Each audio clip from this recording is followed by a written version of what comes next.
and we're live. Thank you. Good morning, everybody, and welcome. I'm Rebecca Friedman, the director of the Florida International University Emerging Preeminent Wolfsonian Public Humanities Lab. Thank you so much for joining us this morning for this week's episode of Coffee and Conversations, Cultural Institutions in Times of Crisis. We are now, for better or worse, in our fourth week of these weekly conversations regarding the ways in which cultural institutions are responding to the coronavirus pandemic. Today, I get the great pleasure of welcoming three lovely people to our chat. Julio Capo, our deputy director, who you know from before last week and so forth, and also he will co-host today. And our two guests who have been kind enough to join us, Helmut Schuster, the director of the Wilzig Museum Building in Miami Beach. Helmut joins us from Berlin, Germany this morning, where he's based. We also welcome Melissa Blundell-Osorio, who is the director of education at the Wilzig Erotic Art Museum and the Wilzig Museum Building. Thank you so much for being here today, Melissa and Helmut. Thank you so much for having us. Yeah, I'm really excited about the conversation. Just quickly, the format will be as it's been, which is we'll simply chat for about 20 minutes, and then we'll take questions from the audience using the Q&A button on the bottom of your screen. So now I turn it over to Julio. Hi, good morning, everyone. Thank you both to Helmut and to Melissa for joining us here today. To start, I'm just going to ask very briefly if you could each tell us what you do at the Wilzig Museum Building, and if you could tell us about the relationship between the museum building and the Wilzig Erotic Art Museum. Perhaps we can start with Helmut.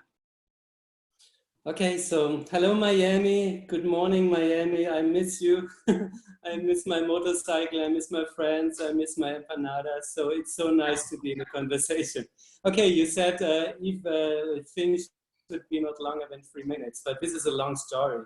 So everything started with Naomi Wilzig, the founder of our museum, and it started in the year 2005. And it's a little bit a similar story like your story at Wolfsonian with Nikki. Two really enthusiastic collectors have an idea building something up, and she opened the World Erotic Art Museum in Miami Beach. I think a lot of people thought this is a strange idea, but she did. She opened just a museum and placed it in the middle of beach, and people didn't know what happened with this. Years later, I came into the picture. This was in the year 2011 after Basel Art Fair. And after a short time, she made me the director of the World Erotic Art Museum. And she asked me for some changes, which slowly happened. The first changes were we started to make international connections. We connected ourselves in a partnership with Humboldt University. We connected us with you guys, with FIU, which is still ongoing. For example, the son of Naomi Wilzig, Ivan Wilzig, is in your advisory board for Carter. We connected to Kinsey Institute, Indiana University. And it was almost on the way to be a museum building because we had much, much more space. So 2018, we opened the first second museum in our space, which was dedicated to one artist and is called the George Daniel Museum. It's a Yale who passed away years ago. He's a photographer. Most of his photos, which are famous, were done in the 20s and 30s. And we have access to the complete estate. And we opened a second museum in our building. And at the end of this year, hopefully, if plans are not changing, like you know, in our situation, we opened the third museum, which will be dedicated to Bob Bonis. It will be kind of a rock and roll museum in the building. His strongest pieces are Beatles and Stones pieces. We also have a documentation space about the life of Magnus Hirschfeld, together with Humboldt University, and we have a documentation space in our museum building built up from the Kinsey Institute in Indiana. So this is a little bit who we are. So it started all with World Erotic Art Museum and we want to expand more and more to be a multi-museum building, which we are already. Great. Thank you so much, Helmut. Melissa, maybe you could tell us also what kind of work you do at the space. Sure. So I am the Director of Education at WEAM. I've been at WEAM for a few years now, and again, WEAM has been around since 2005, and it's always done very, very well. I mean, like any museum, with visitors to the city, visitors from out of town. And we found that there was an opportunity to be able to do something that would engage the local community, so that there was something for Miamians to be able to have a hub in the city where they could come and explore a wide variety of topics related to human sexuality. And so a couple of years ago, I came in and I established the education department, the public programs, to be a space where people can come in and just learn and explore and engage with other people in the city. And so we do 3 types of programming at the museum. We have some programming that's more academic. We'll do roundtable discussions or panels or guest speakers, and we've covered topics such as pornography and sex work and masculinity in crisis, monogamy versus non-monogamy, and anything else that makes for an interesting conversation. We also have more cultural programming, so we've done film screenings, we've done true storytelling events, we've partnered with local theater companies and done many productions in the museum. And then we also do some more experiential programming, so we have a range of workshops and classes that we've also offered in the space, where people can come in and learn a skill or develop a skill, and also highlight people in Miami, other artists, other sex educators who are doing this work, so that people can connect with them and then continue, excuse me, continue working with them afterwards if they so choose. It's really about community. It's the community building aspect at the museum. Thank you both so much. I took my graduate students to this space this past semester in public history, and they were so thrilled. It's such important conversations and topics. Back to Helmut. This is a tougher question, and of course, the kind of theme of one of the things that we're talking about in this kind of space here. But I was wondering, Helmut, if you could tell us how you and your colleagues are now dealing with the very real challenges and the effects of the novel coronavirus. Yeah, everyone is, if I would say I deal very good with it, it would be a lie, because this is something no one expected. It's a new situation for everyone in the world. But on the other side, to be a little bit philosophic, it's the first time maybe everyone in the world should realize that the world is really round and everyone is connected to everyone, and it belongs really what happens in China, what happens in Africa, wherever in the world. So this is just not really what you asked me, but I think it's important to go back to our situation. I think we are still in Miami, I'm in Berlin, and in Miami, in countries who have a lot of power, have a lot of resources, have possibilities. So what we are doing, we're thinking on future plans. We are making plans for the future, how we can continue. We use the time to look into our archive, to make things like this better, to make webinars like you do it, to just keep on going. But a lot of things we are doing at the moment is really optimistic future planning. And I think this is just the moment to be optimistic. And we are all, I think, not in the position to feel bad, to cry. I think we should think on people who really have problems in other parts of the world, who are not in luxury countries like we are. So it's kind of now a new normal. We have to accept a lot of things. And I think we should be able to deal with these things and should think on others. Thank you. Such a sobering and I think empowering statement. Thank you for that. I think we need so much of that right now. Thank you. Melissa, I know you're doing you always do such great stuff. You were so kind to my students and I when we visited as well. And I know this is just the way that it all works there. But I wonder if you could tell us about some of the possible programs or resources that you provide remotely during this time, or possible programming and later in the summer or in the fall? That is, how can the community continue to engage with WEAM and with you all? Sure, so thank you so much for asking. So of course, when the museum closed to the public, all our programming that we had scheduled for the next few months was postponed. And so from there, for me, it was about what can we do to still serve the public and serve our audience? What can we offer them even though the museum is not physically open? What can we do? And so what we've been doing is we're doing a weekly online lecture. We do it every Thursday at 12:30. Julio was our guest a couple weeks ago. So it was really, really wonderful to have you be a part of it. It's called Tea and Sex. Tea and Sex, typically when the museum is open, is a monthly event in which we do a roundtable discussion or we have a guest speaker.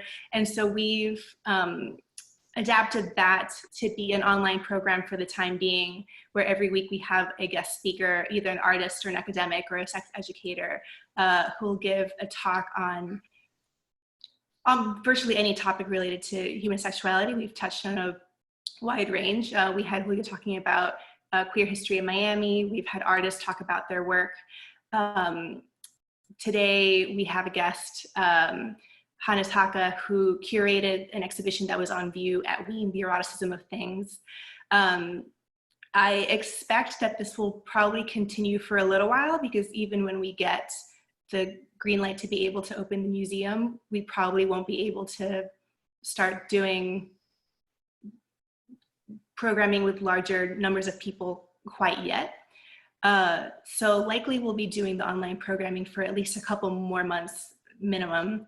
And then we do hope that once it's safe to do so, we'll continue with programming in the museum. We had some really great programming scheduled that we hope to be able to do at some point. We had a speaker who's going to come in and do the history of vibrators. We had another true storytelling event scheduled that was incredibly popular last year when we did it. And so we do have a lot of fun things planned that we are looking forward to doing once we're able to do so and it's safe to do so. I can't wait for just to do all this. Just to clarify, the Sex and Tea, people could see that on your Facebook Live page, is that right? Yes. So it's every Thursday at 12:30. It's streaming live through Facebook and also through Zoom webinar. So it's streaming through both simultaneously. And the links are on the Facebook event info. Also, we have it posted through Instagram, through Facebook, so people can find the links through there. Awesome. Thank you so much.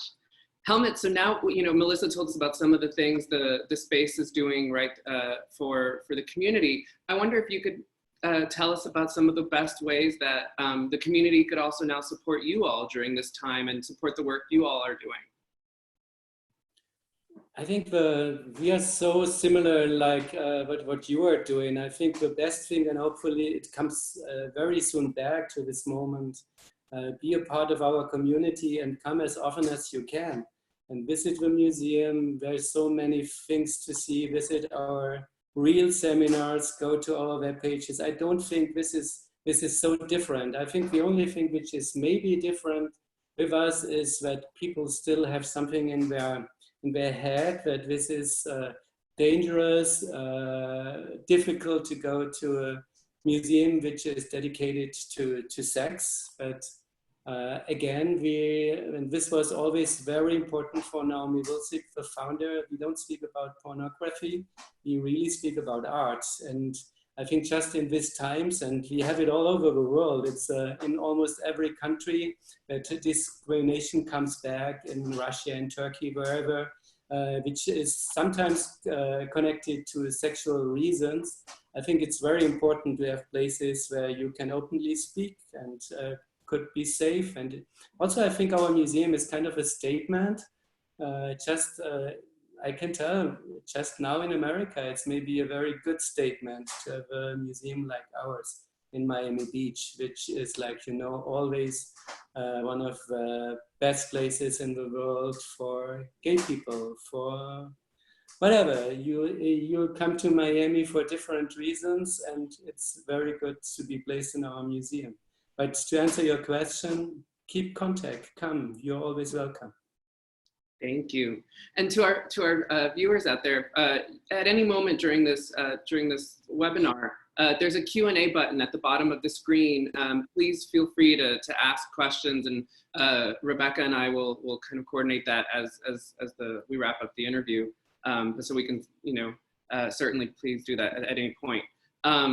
Helmut, I'm going to ask a follow-up question on that before returning it to Melissa for final thoughts. But since you're based out of Berlin at the moment, and so connected to the art world there, and I wonder if you might be able to tell us a little bit about how you see the situation and the recovery taking place, shape in Germany, or at least in Berlin, and how you imagine, different types of institutions and museums are coping at this moment. First of all, I think we are in Berlin. When I say we, I always have both cities in my mind, but now it's Berlin. I think Berlin is kind of 3 to 4 weeks in advance to Miami. The reason is that we've taken it in Germany maybe some weeks earlier serious with security and with tests, and most of the tests were developed here at Charité in Berlin first. Where started everything, and so we had access to earlier tests. So this means we already opened shops, for example. We opened galleries in our city, and the crazy thing with Berlin is not really Germany. It's this is what I love about this city. It's very creative, it's very young, and very anarchistic.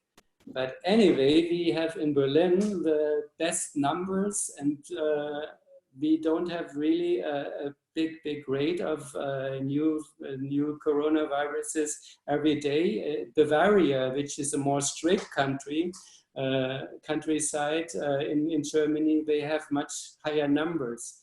This means for me, people here, young people, creative people who normally think they are anarchistic and don't respect, they understood to be to take masks, to take gloves, to be nice to other people. So it works kind of very well.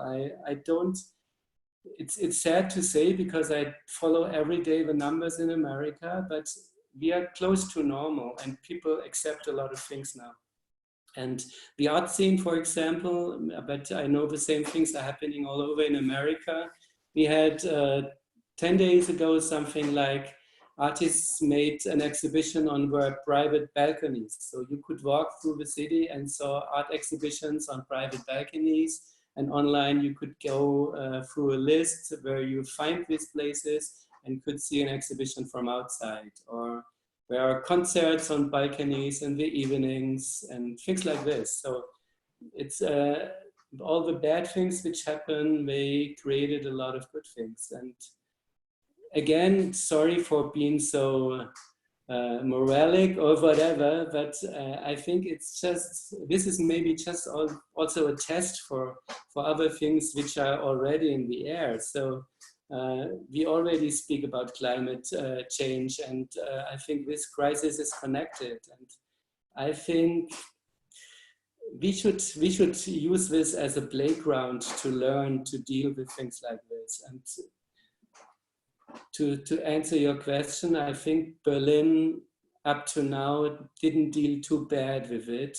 And the positive thing for us, we open our museums. I think, if I'm right, we open all the museums with very strict restrictions, with distancing and so on the 7th of May. And everyone is absolutely happy, because I think this is a second result for me what came out of this crisis.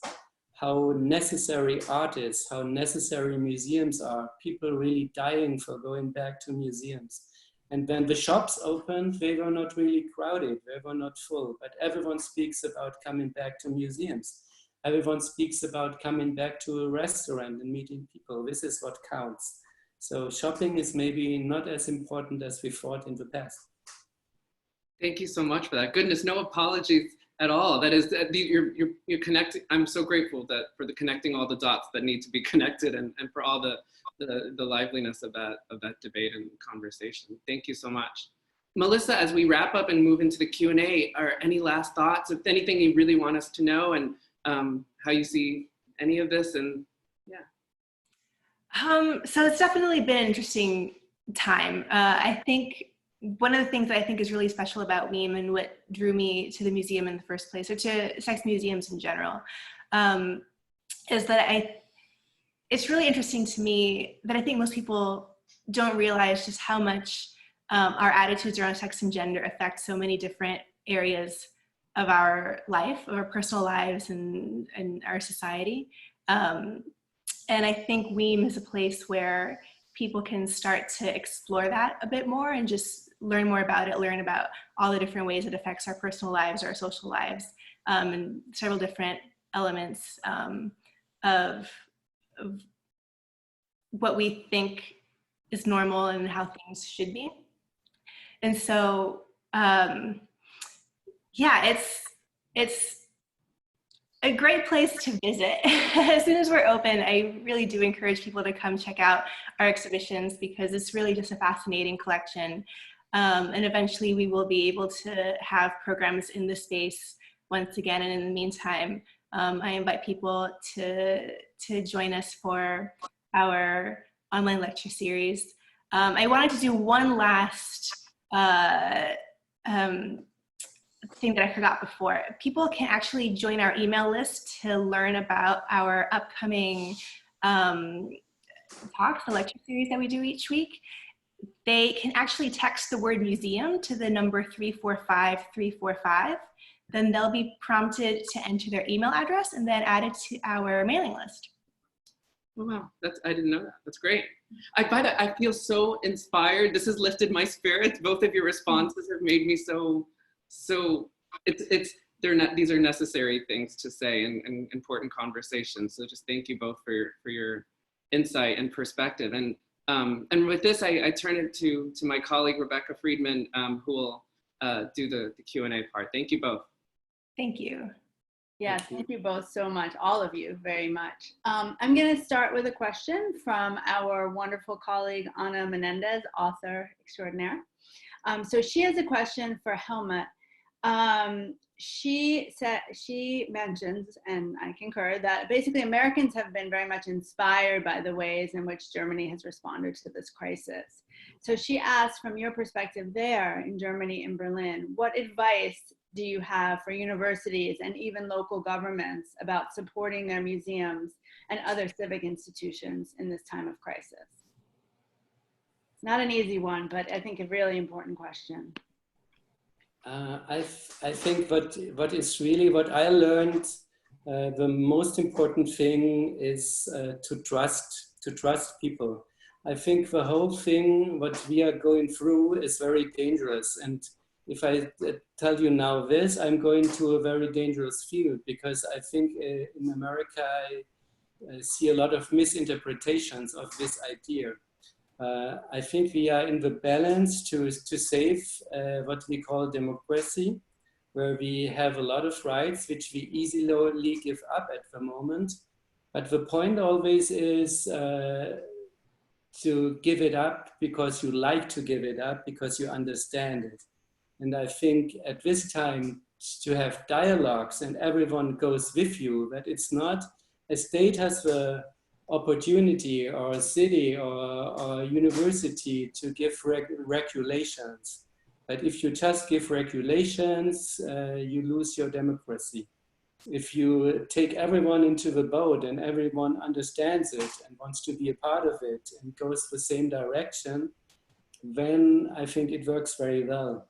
And I think this is what I think happened here, that there were dialogues and dialogues and dialogues. So this is why I think we have low numbers here, and we can open a lot of things because people take it, they are in, they don't feel someone has taken rights away, they wanted to have it themselves and they understood.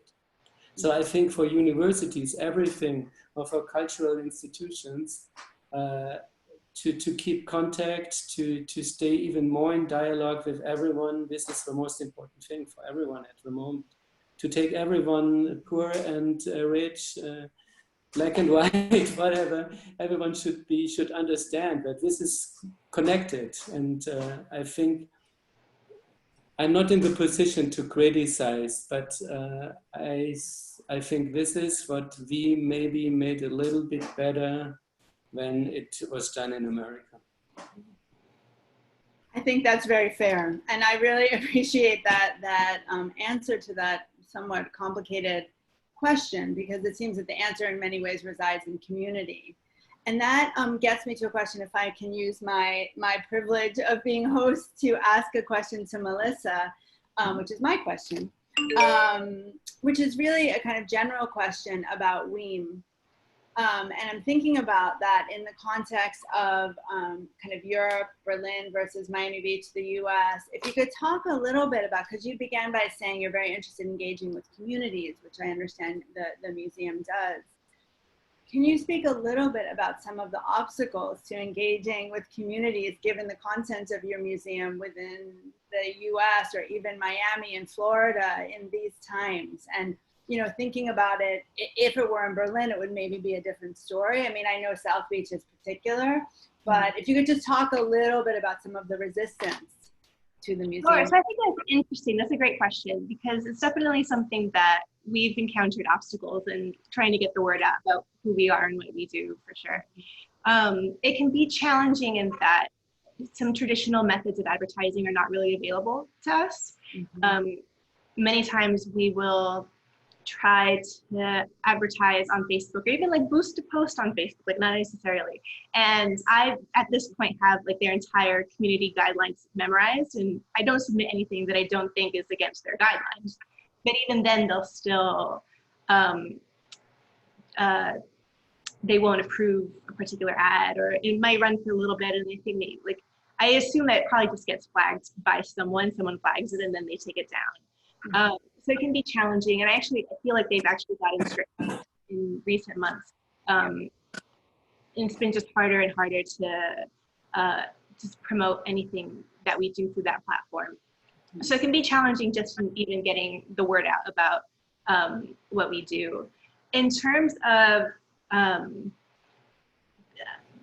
the city that we're in, it's interesting because I feel like Miami, we've actually done a program about sex in Miami and how sex was really influential in forming the brand of Miami Beach, because it was built in this swamp area. They had to deliberately market it as like this very sexy place to get people to come in and really want to live here. And so it's very much, sexuality is very much part of Miami's brand, I think, in a way that is not, you don't see in a lot of other cities, even other beach destinations. And so I think that's unique to Miami. But at the same time, even though it is part of the formation of the city, even though I think it has a very hypersexual reputation, or it has that appearance of like a very sexy place, a very sexy destination, it can sometimes be somewhat superficial in that people, there might be a resistance to discussing it on a deeper level. And I think that, I don't know what it would be like in Europe, where I think they generally have a more open mind when it comes to topics around sexuality, but I do think that's probably not too different from anywhere else in the United States. So it's definitely a balance. We see that some topics seem to be harder to engage people with. We've tried to do some programming that's for parents specifically on how to tackle certain topics with their teens or with their kids. And it was incredibly challenging to have people come in and engage with that. So we definitely find that it can be, there are definitely some challenges to it for sure. Yeah, I mean, I can only imagine. I'm guessing you don't work with Miami-Dade public schools terribly much, or do you? That's one question. And then I have one more, which is related to this, and then we'll see if we have others from the audience. Would you suggest that the kind of turn to the digital remote platform potentially opens up the audience? Maybe I'm wrong, but I just imagine the US is such a kind of conservative place these days in terms of the issues that you deal with. And so maybe opening it up to this global audience would allow for more traffic and more kind of knowledge of what it is that you do. That Yeah. can kind of some positive in the end. So you're correct. We haven't worked with Miami-Dade Public Schools. It's one of those. Interestingly, it's difficult. It's not something that we pursue either, just because in terms of having people who are under 18 in this space where this explicit material is not allowed. Right. We do work, there are a number of college professors who have their classes visit the museum and have them write a paper, do some sort of project related to the museum's collection. And so we do have many partnerships with different university professors, which we really appreciate and really enjoy. The question was, the online and having more access. I do think that has been a silver lining. Because I think even for some people in the South Florida area, like if you're in Broward, trekking down to South Beach, it's something that people don't want to face the traffic and the parking and some of the obstacles involved with going to South Beach. So I do think that having an online component has made it possible that we're able to reach more people. It's also presented an interesting opportunity in which we've been able to collaborate with people that we might not have been able to collaborate as easily. We've been working with a lot of our collaborators over in Europe, and they can do a talk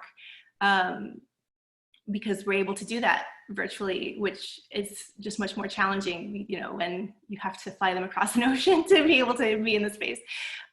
So there are some interesting opportunities that have come up because of the situation. Great. Thank you. Well, we're actually out of time, so I hogged all the questions. So I apologize about that. But I want to thank you all so very much for joining us today. It has been such a pleasure to talk with each of you, and we're very grateful, and good luck. Good luck. Thank you for having us. Thank you so much. Let me just put in a plug for next week's episode, May 7th at 10 a.m. We are lucky enough to have our very own Ana Menendez is going to host a conversation with Mitchell Kaplan, who is the president of Books and Books. We're very much looking forward to that next week. So everybody join us then. Have a good day. Thank you all. Thank you. Thank you. Bye. Wow, thank you.